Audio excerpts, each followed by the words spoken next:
The Albuquerque businessman who sent human heads and other body parts to a medical waste site in Kansas was in court to face fraud charges today.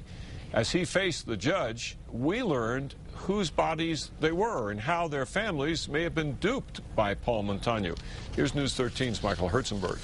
This centers around 7 heads, at least 1 torso, and a dozen limbs found over the last week or so at a medical waste facility in Kansas. Investigators ID 3 of them so far as New Mexicans: Harold Diller, Jacqueline Marie Snyder of Albuquerque, and Chuck Hines of Bosque Farms. Hines' son says he received a container and was led to believe they were the ashes of his 83-year-old father. The family even held a ceremony. Police say Paul Montano told people he would send out their dead family members' organs for research, save the bodies, and when the organs came back, he promised to pay hundreds of dollars to cremate the remains and return them to families. But investigators believe he lied, and in some cases, the ashes didn't contain all the body parts, if they contained any at all.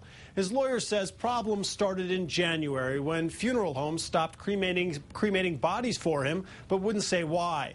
Montano says getting body parts back to the families is now his priority.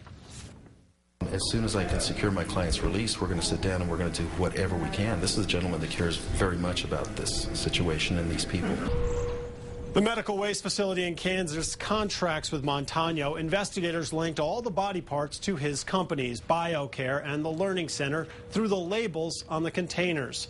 The medical examiner in Kansas says it looks like the bodies were dismembered with coarse cuts made possibly with a chainsaw.